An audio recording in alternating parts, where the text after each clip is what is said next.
merci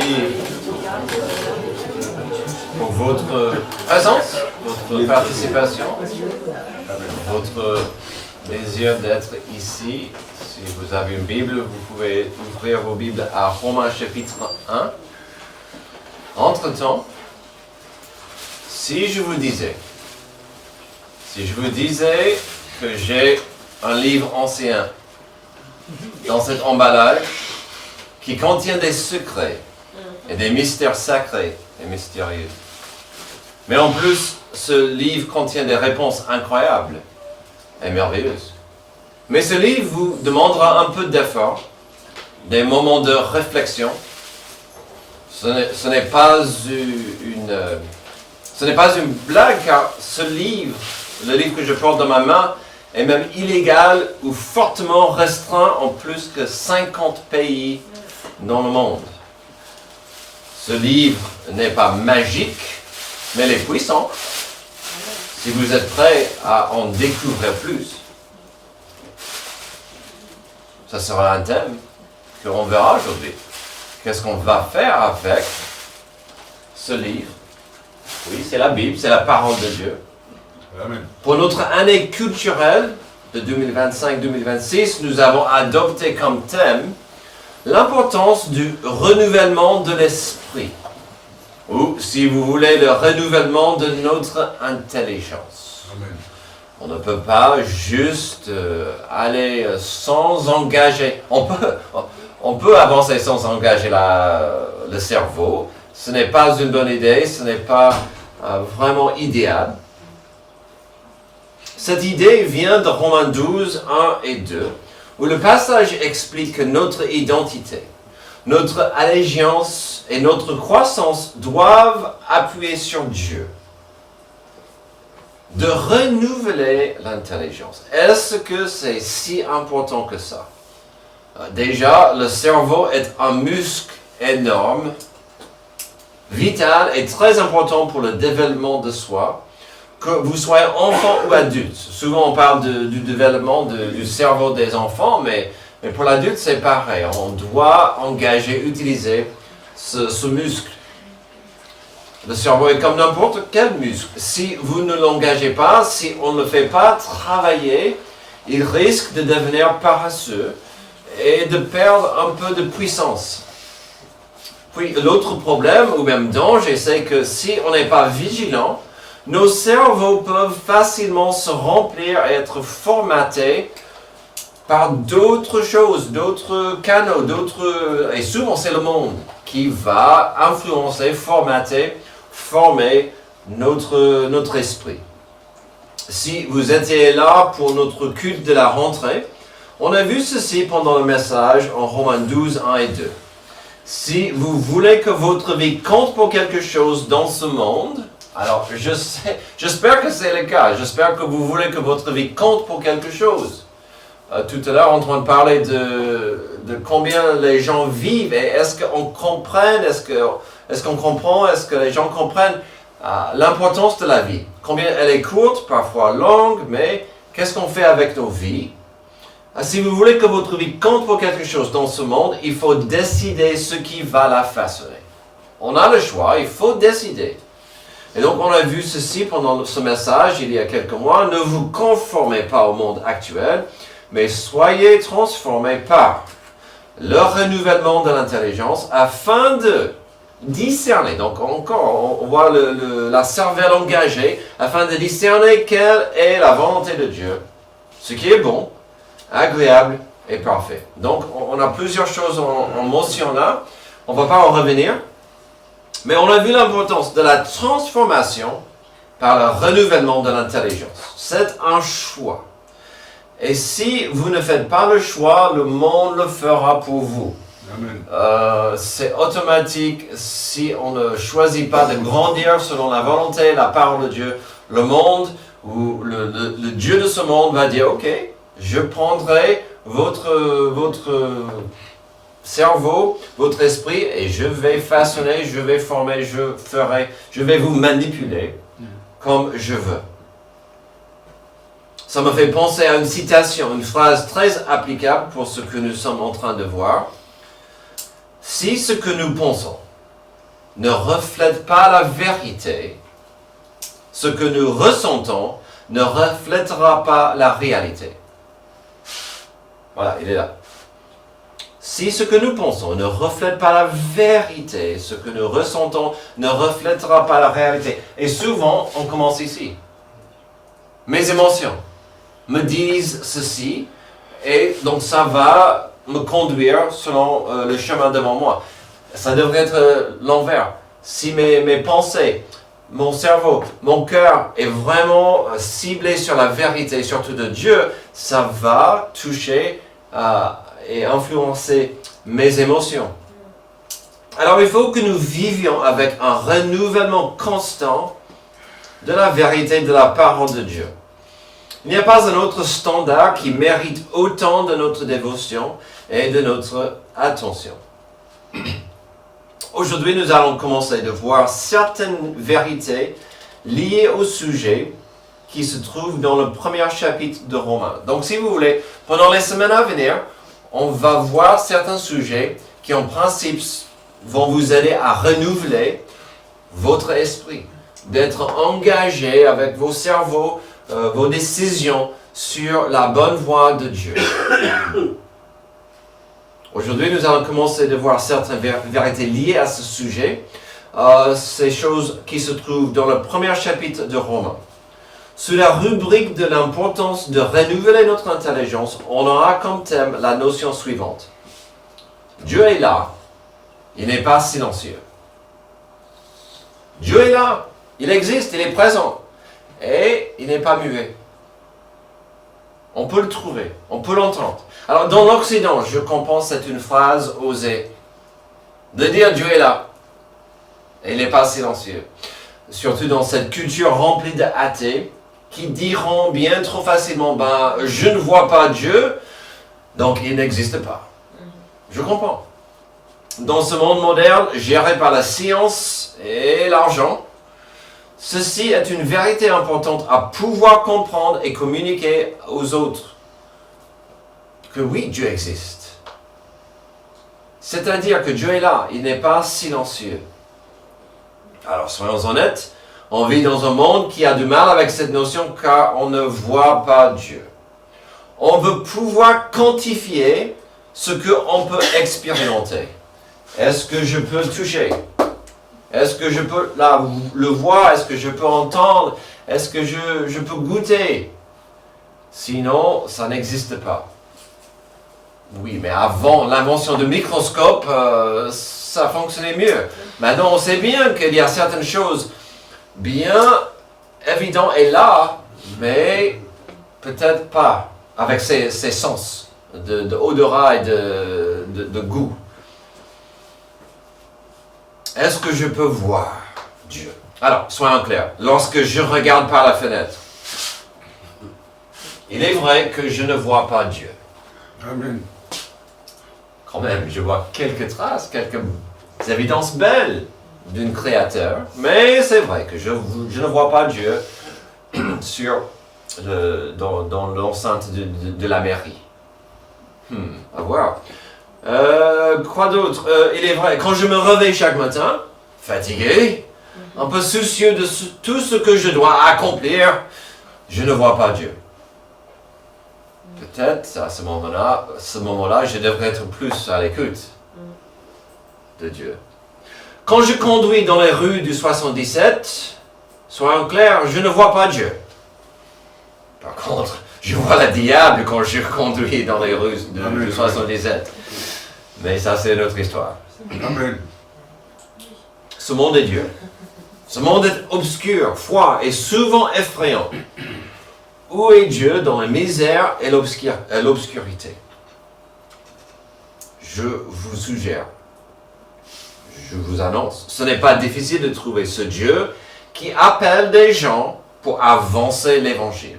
Verset 1. De la part de Paul, serviteur de Jésus-Christ, appelé à être apôtre, mis à part pour annoncer l'évangile de Dieu.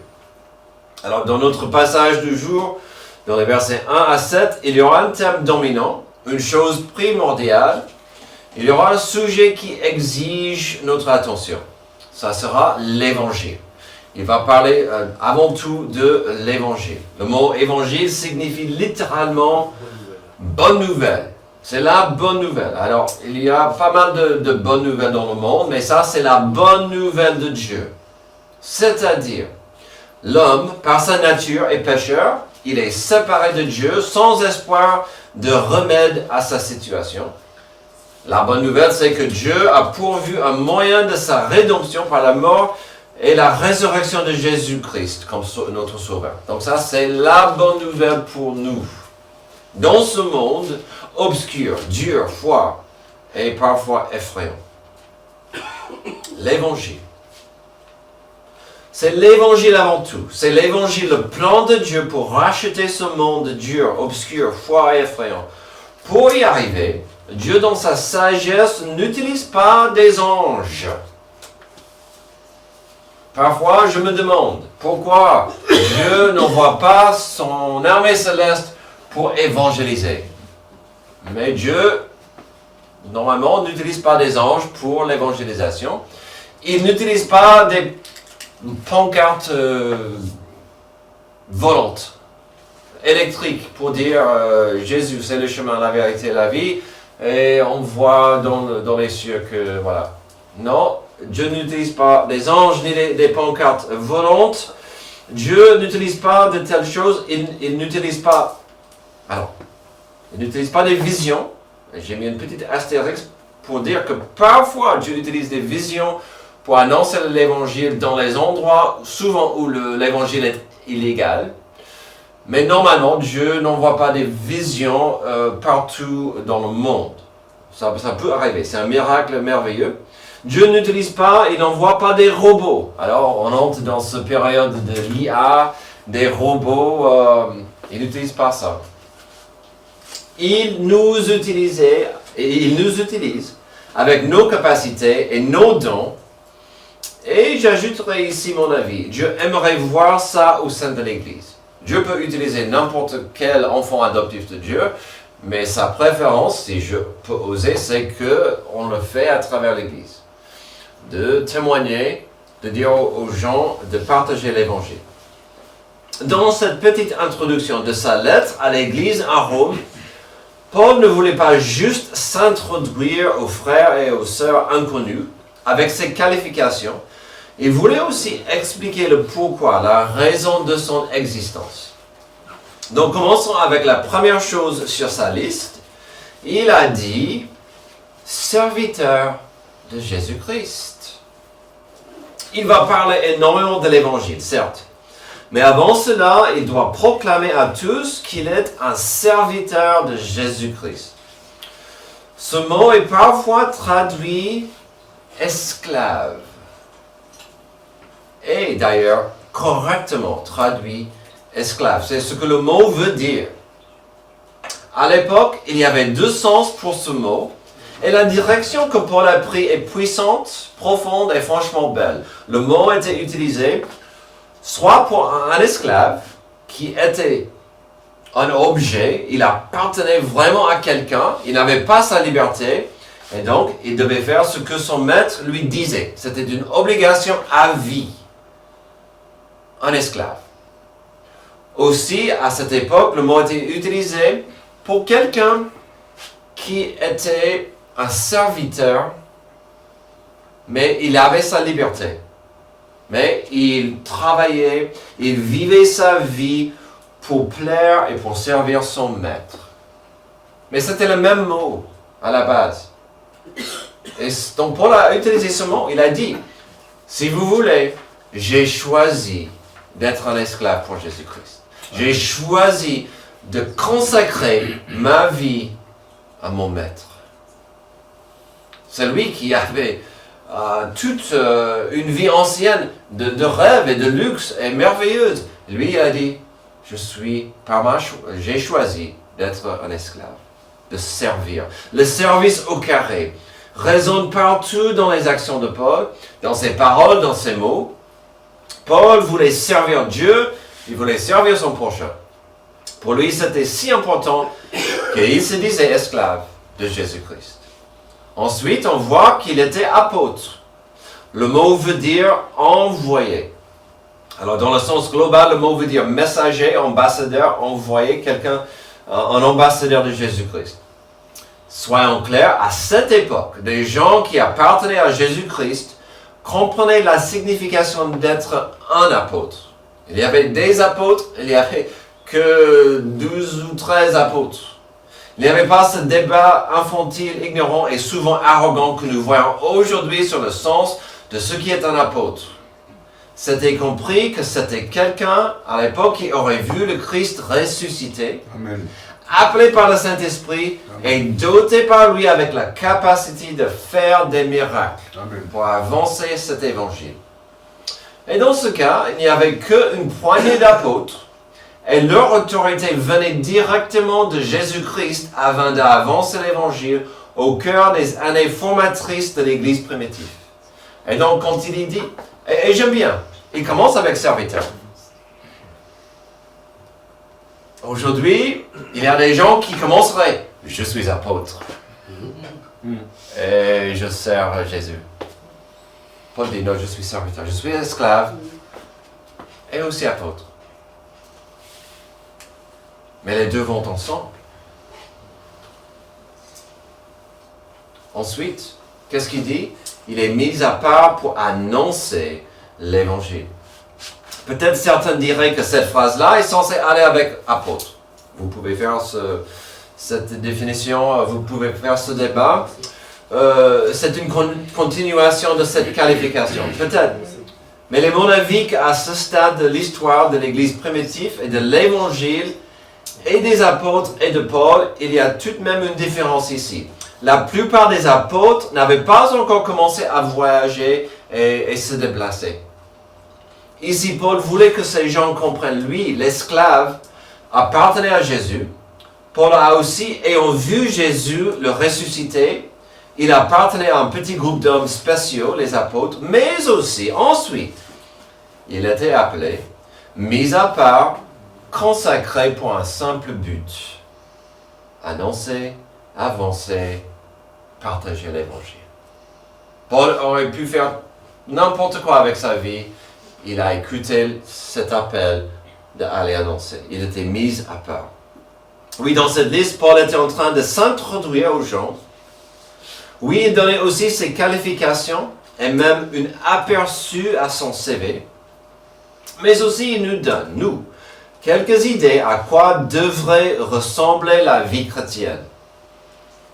Je commence donc avec service. Si Paul nous donne une idée à quoi se ressemble la vie chrétienne, il y a le service. De servir Dieu, servir autrui. Aussi une raison d'être basée sur la vie de quelqu'un vivant et puissant. Il est apôtre, puisqu'il servait quelqu'un vivant et puissant. Une vie consacrée ensuite à partager cette bonne nouvelle de cette personne vivante et puissante. Puis avant de continuer à notre dernier point, permettez-moi à revenir à notre premier point et son importance globale. On vient de voir que ce n'est pas difficile de trouver ce Dieu qui appelle des gens pour avancer l'évangile. C'est là où des sceptiques, des athées, et bien des non-croyants pourraient dire, ce n'est pas une preuve, ces deux versets. Ce n'est pas une preuve. Vous avez montré quelqu'un qui a joué un rôle, qui a accepté un poste, qui a trouvé un emploi qui lui plaisait. Quand vous voyez la vie que Paul a vécue, je ne sais pas si c'était toujours le plaisir, mais bon. Et c'est là où je dirais ceci, en ce qui concerne Paul. Oubliez le poste d'ambassadeur, qui n'est pas mal. Oubliez la gloire de devenir apôtre, aussi, pas mal. Oubliez l'avenir promettant qui se trouvait devant Paul. Ma réponse est simple. Qui accepterait de devenir l'esclave de Jésus-Christ si Jésus était mort? Qui accepterait de devenir l'esclave de quelqu'un si cette personne n'était plus importante? Si cette personne n'était plus vraiment une source d'inspiration, une source d'autorité, une source de bonnes nouvelles. Mais on voit quelqu'un, Paul, quelqu'un qui a dit, dans la soumission de mon amour pour Jésus mon Sauveur, je deviens son esclave.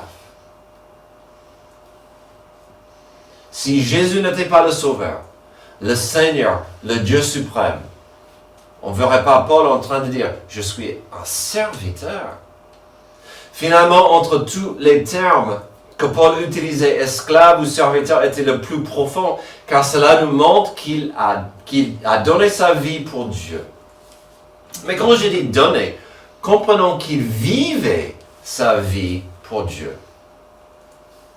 On ne trouve pas ici l'idée de bosser pour un rêve ou une fantaisie.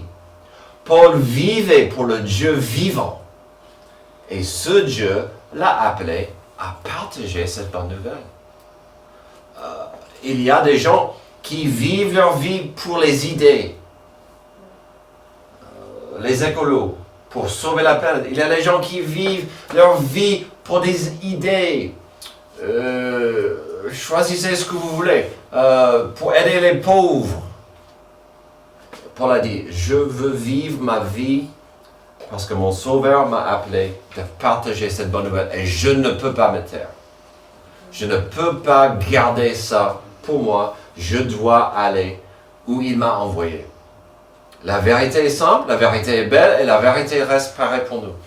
Est-ce qu'on est prêt à partager puisqu'on est serviteur de Dieu? Est-ce qu'on va oser de dire aux gens la bonne nouvelle? Ce monde est dur, obscur, froid et souvent effrayant. Où est Dieu dans la misère et l'obscurité? Ce n'est pas difficile de trouver ce Dieu qui appelle des gens à l'Évangile. On a brièvement vu l'Évangile, sa signification, et qu'il revêtait une importance capitale à Paul. Bien sûr, nous avons vu Paul, un des plusieurs gens qui étaient porte-parole, ambassadeur, messager. Si l'Évangile est si important, il faut des messagers pour l'avancer. Et comme j'ai dit tout à l'heure, il n'y a pas des pancartes volantes, il n'y a pas des anges qui font l'évangélisation, c'est à nous. Parfois, ça me frustre. Quand Dieu m'a appelé en France, « Oh Dieu, tu es certain? Parce que je ne parle pas français, c'est loin, c'est très loin. » Et Dieu dit, « J'ai un plan. Je t'envoie. » Encore, est-ce que l'évangile est si important? Mais à quoi bon? Vaut-il toute cette attention l'évangile? Telle est la question capitale. Voyons brièvement ce qui motivait Paul à servir Dieu. Mais plus que ça, découvrons le plan divin qui a basculé la vie de Paul. Quand Paul a vraiment découvert l'évangile, quand cette bonne nouvelle l'a saisi, Paul devait l'enseigner partout dans le monde. Car il s'agissait de l'espoir de l'évangile, la vérité de la rédemption de Dieu pour ce monde dur, obscur, froid et effrayant. C'est pourquoi Paul va tout de suite commencer au verset 2 d'expliquer l'importance de l'évangile depuis toujours. On voit au verset 2 une lumière dès le début. Verset 2, cet évangile, Dieu l'avait promis auparavant par ses prophètes dans les Saintes Écritures. Il concerne son Fils qui, en tant qu'homme, est né de la descendance de David et qui, du point de vue de l'Esprit Saint, a été déclaré Fils de Dieu avec puissance par sa résurrection, Jésus-Christ notre Seigneur. Il y a 2 ou 3 ans de ça, nous avons fait des leçons bibliques qui commençaient à Genèse et cela cheminait jusqu'au livre d'Apocalypse afin de voir quoi? Afin de comprendre le plan de la rédemption que Dieu a prévu pour nous. Donc, il est tout petit, mais on a fait ce chemin de Genèse pour voir le plan de la rédemption de Dieu pour l'humanité. Genèse, même le jardin d'Éden, jusqu'à la fin, on a suivi cette trace de la rédemption que Dieu a prévue pour nous. On ne va pas refaire ce chemin ce matin, mais sachez que la première prophétie dans la Bible parle de la victoire du plan de Dieu pour nous racheter du mal et du malin. Genèse 3,15, c'est la première prophétie dans la Bible où Dieu a dit, il y aura de la rédemption. Je vais gagner contre le mal et la mort et la malédiction terrible de tout ça. Paul avait raison, bien sûr, quand il a décrit cette phrase par rapport aux prophètes dans les Écritures. Partout dans l'Ancien Testament se trouvent des exemples, des histoires, des images, des prophéties qui crient à voix haute que Dieu allait envoyer un sauveur. Une de plusieurs raisons pour laquelle on fête Noël. Dieu a envoyé un sauveur. Alors par exemple, la semaine dernière, nous avons terminé notre série en Amos. À notre belle surprise, après 9 chapitres remplis de mots de justice, paroles de jugement et de misère, la conclusion de Amos était un regard magnifique sur le règne de 1000 ans de Jésus par terre. Donc, un exemple. Ici au Romains 1, au verset 3 et 4, Paul ne laisse rien à l'imagination. Il ne parle pas de fables, des contes de fées. Ce n'est pas une histoire racontée de toutes pièces. À ces non-juifs à Rome, il explique que le Sauveur était né comme promis de la maison de David. Cela lui a donné droit au trône, certes. Mais franchement, à ce stade, le trône de David était moins important aux gens à Rome. Puisqu'ils avaient le roi de la planète, l'empereur. Mais est-ce que le roi de la planète, l'empereur de Rome, avait l'autorité sur la mort? Pas du tout. C'est pourquoi Paul continue avec l'évangile ici. Il dit,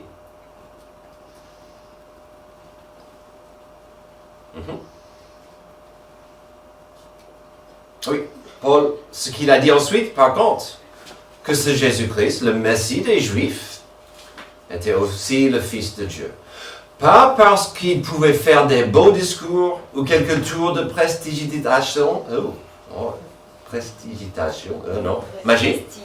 Ouais, non, j'ai bossé hier sur le vent et je l'ai maîtrisé hier. Amen, amen. Pas parce que Jésus pouvait faire des beaux discours et des tours de magie. Non, il était le Fils de Dieu. Il est notre Seigneur grâce à sa résurrection de la mort. Et pourquoi il est mort? Pour prendre nos torts sur lui. C'est merveilleux ce que Paul a fait ici. Car il a regardé en arrière vers le passé et le besoin que l'humanité avait dès le début. Paul a pris cette belle promesse et il la pose devant les pieds de l'Église à Rome. Mais il n'était pas terminé. Et on parlait du passé, il ne restait qu'une seule chose, de parler de l'importance de ce qu'on fera avec Jésus aujourd'hui, qui est une lumière pour aujourd'hui. Verset 5, c'est par lui que nous avons reçu la grâce d'exercer le ministère d'apôtre pour conduire en son nom des hommes de toutes les nations à l'obéissance de la foi. Et vous en faites partie, vous aussi, qui avez été appelés par Jésus-Christ. À tous ceux qui sont à Rome, bien-aimés de Dieu, appelés à être saints, que la grâce et la paix vous soient données de la part de Dieu notre Père et du Seigneur Jésus-Christ. Regardez le verset 5. Et essayez de justifier la notion que Dieu n'existe pas. Ok, on ne peut pas le voir, toucher. Mais à une époque, un roi pouvait envoyer un chevalier à faire une quête noble ou vers une mission glorieuse. Un chef d'État pouvait employer une personne, une armée. Ok. Mais ce passage est bien plus que précis et puissant qu'un petit roi qui veut écraser son rival ou libérer une princesse de la tour où elle est captive. Ici, on voit que le roi des rois engage les siens afin de partager la victoire de l'Évangile. ou comme Paul l'a dit au verset 5, Dieu veut que nous ayons vers toute nation afin que les gens suivent Jésus-Christ dans l'obéissance de la foi. J'aime bien ce verset, verset 5, d'exercer le ministère d'apôtre pour conduire en son nom des hommes de toutes les nations, à l'obéissance de la foi, toute nation. Paul voulait aller aux extrémités de la terre. Quelle passion, quel désir, quelle motivation. Pourquoi? La beauté simple de cette notion, c'est le partage. Si on est touché par l'Évangile, si on est changé par l'Évangile, on va partager l'Évangile. On doit le faire, que ce soit en face de chez nous, au boulot, quand c'est possible, partout, aux extrémités du monde. Mais si Dieu n'existe pas, l'autre explication ici est simple. C'est que Paul est dingue. Soit nous avons un homme fou, absolument insensé, ou on a quelqu'un qui exerce le ministère lui confié par le Dieu vivant et présent. Et encore, à quoi bon? Quel est le but de cette folie? La deuxième moitié du verset 5 est très claire. De voir tout homme, toute nationalité, toute personne recevoir l'opportunité de participer à l'Évangile. Quand je regarde juste dans cette pièce, je vois la beauté de l'Évangile. On a toute couleur, toute culture, toute langue. Pas toutes. Mais c'est l'Évangile à l'œuvre qui font de nous des enfants adoptifs de Dieu. Amen. Selon les versets 5 et 6, cela implique tout simplement un appel par Jésus-Christ. Un appel qui mène la personne à l'obéissance par la foi. Alors, on va dire, mais on ne peut pas aller évangéliser en disant, il faut obéir à Dieu. Quelque part, oui. Parce que pour accepter le don du salut, il faut la repentance. Et pour le faire, il faut accepter, obéir à la volonté de Dieu. Mais ce n'est pas pénible quand on comprend que Dieu a envoyé son Fils pour nous sauver. Ce n'est pas pénible cette obéissance. Selon le verset 5 et 6, on voit cet appel par Jésus, un appel qui mène la personne à l'obéissance par la foi. Puis le verset 6 nous rappelle de cette glorieuse vérité que si je suis un enfant adoptif de Dieu, c'est parce que Jésus-Christ m'a appelé. Si vous êtes sauvé, si vous êtes un enfant adoptif de Dieu, si vous savez que votre demeure est au ciel, et aujourd'hui il faut vivre pour Jésus, c'est parce que Jésus-Christ vous a appelé. Quelle grâce! Est-ce qu'on peut mériter ça? Est-ce qu'on peut appeler Dieu? Est-ce qu'on peut mériter son attention? Jésus-Christ nous appelle. Puis au verset 7, on termine avec un rappel important à tous ceux qui sont à Rome, bien-aimés de Dieu, appelés à être saints, que la grâce et la paix vous soient données de la part de Dieu notre Père et du Seigneur Jésus-Christ. L'enfant adoptif de Dieu est bien sûr bien-aimé, entre guillemets bien-aimé, mais ça veut dire aussi qu'il est déjà saint. Dieu nous voit comme tels. Mais c'est à nous de cultiver cela, de grandir dans la sanctification. Si vous étiez là tout à l'heure, on a vraiment fêté et apprécié le prix payé de Jésus-Christ qui nous rend saints. Si vous voulez que votre vie compte pour quelque chose dans ce monde, vivez comme si Dieu veut vous transformer. Et Dieu veut bien vous transformer, et ça commence avec le renouvellement de l'esprit, de l'intelligence. Et donc, on revient à nos deux points d'aujourd'hui. Il faut comprendre que Dieu appelle les gens pour avancer l'évangile. Dieu vous appelle quand même à partager. Deuxième point, c'est parce qu'il cherche des gens à sauver. Quelle magnifique histoire d'amour! Mais qu'est-ce que Dieu trouverait en nous? Qu'est-ce que Dieu trouvera en nous? Il faut décider de grandir. Il faut choisir comment tu seras formaté.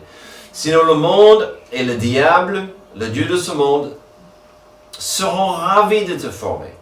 Sur le chemin du disciple, il y aura toujours une distance entre nous et Jésus. Mais cette distance n'a pas besoin d'être vaste.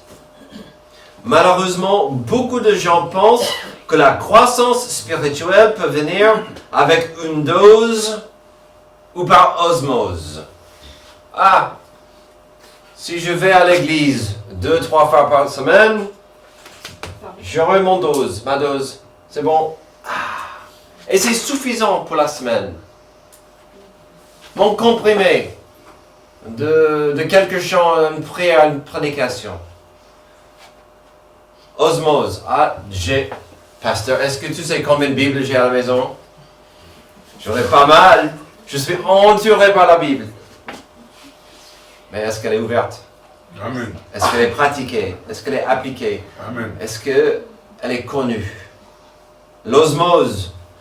On peut utiliser la Bible comme oreiller. J'ai essayé, ça ne fonctionne pas comme ça. Il faut être renouvelé. En plus, ce n'est pas assez de grandir pour faire une différence dans ce monde, pour vivre une vie épanouie. Il faut le faire avec Dieu. Et nous avons vu que cela implique des gens qui écoutent Dieu, qui suivent sa voix et puis partagent la grâce de son message. C'est pas de prier. Dieu merci pour ce passage où on va commencer de voir l'importance de voir ta présence. Et aujourd'hui, nous avons vu, dans un monde obscur, un Dieu qui appelle des gens à embrasser et à ouvrir nos esprits à l'Évangile. Pour nous-mêmes, mais aussi pour partager aux autres. Dans les semaines à venir, aide-nous à être ouverts à cette notion d'être renouvelé. On ne peut pas rester tranquille, on ne peut pas rester sans réflexion sur ta parole, sur ta voix, sur ta volonté. Que nous soyons tes ambassadeurs aujourd'hui. C'est dans le nom de Jésus que j'ai prié. Amen. Levez-vous pour